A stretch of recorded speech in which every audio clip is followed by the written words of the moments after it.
आकलन नहीं होता, इसमें कोई चयन नहीं होता।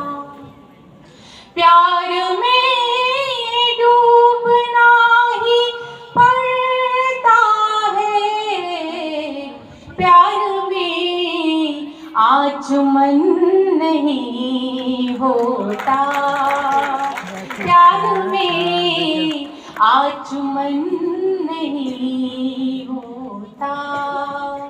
आज का ये कार्यक्रम थोड़ा सा अलग है और जो कवि सम्मेलन की तारतम्यता है वो नहीं बन पा रही है कि बीच में हमारे जो विशिष्ट अतिथि हैं, कभी ये भी बार बार होता है कि वो आने वाले नहीं आते, इसीलिए थोड़ी सी निरंतरता कम हो गई है। लेकिन मैं ये चाहती हूँ कि पूरी तरह से आप लोग ऊर्जित होकर काव्य पाठें। एक बार जोरदार तालियां, जरा जोरदार तालियां, और ऐसा लगना चाहिए कि आप लोग बहुत मन से सुन रहे हैं, पूरे ऊर्जित होकर सुनिएगा। और एक मुक्तक और आज मेरा सौभाग्य है कि आदरणीय आरती प्रकाश शुक्ल जी सम्मान से मुझे सम्मानित किया जा रहा है, मेरी थोड़ी सी जिम्मेदारी भी बन जाती है। एक मुक्तक और सुनाना चाहती हूँ गीत कवियों की ओर से, सुनिएगा। कि आंसुओं में जो बह नहीं पाए, दिल के अंदर भी रह नहीं पाए, दर्द वो लिख दिए हैं गीतों में,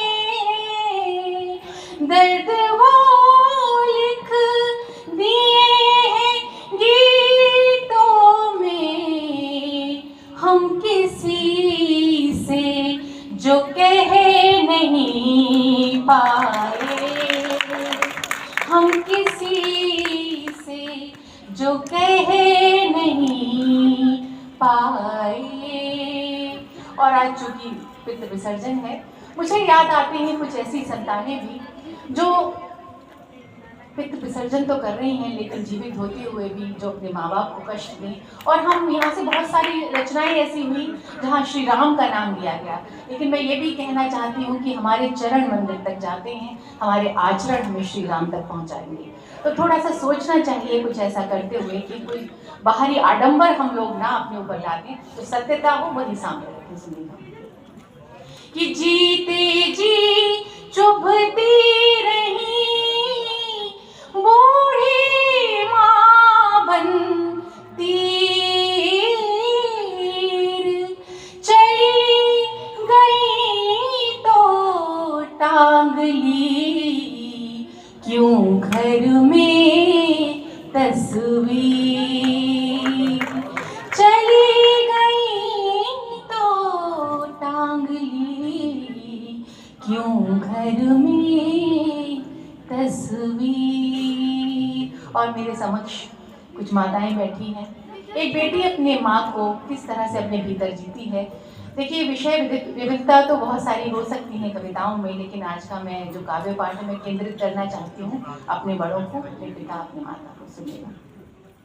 शाम सी नम रातों सी भीनी, भोर सी है उजियारी माँ, शाम सी नम रातों सी भीनी, भोर सी है उजियारी माँ, मुझ में बस थोड़ी सी मैं हूँ, मुझ में बाकी सारी माँ, शाम सी नम रातों सी भीनी। और एक अंतिम रचना मैंने अपने पिता को याद करते हुए ये गजल लिखी थी और आप सबके सामने प्रस्तुत कर रही हूँ और चाहती हूँ कि आप लोग पूरे मन से जुड़े। सुनिएगा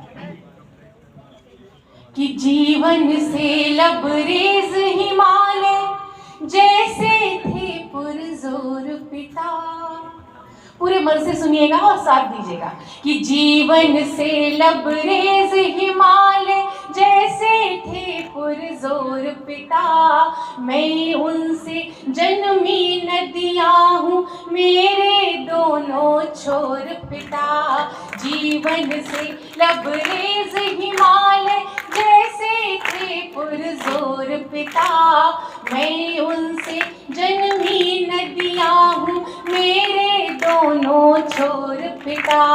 जीवन से लबरेज हिमालय रोज कई किरदार जिया करते थे पूरी शिद्दत से। हाँ वो पूरी शिद्दत से रोज कई किरदार जिया करते थे पूरी शिद्दत से। हाँ वो पूरी शिद्दत से। कभी झील सी खामोशी थी, कभी झील सी खामोशी थी, कभी सिंधु सा शोर पिता। मैं उनसे जन्मी नदियाँ हूँ, मेरे दोनों छोर पिता। जीवन से लबरेज हिमालय सब प्रश्नों के हल, खुशियों के पल, सारे घर का संबल थे, सारे घर का संबल थे। प्रश्नों के हल, खुशियों के पल, सारे घर का संबल थे, सारे घर का संबल थे। हर रिश्ते को बांधने वाली, हर रिश्ते को बांधने वाली थे एक अनुपम डोर पिता। मैं उनसे जन्मी नदियाँ हूँ, मेरे दोनों छोर पिता। जीवन से लबरेज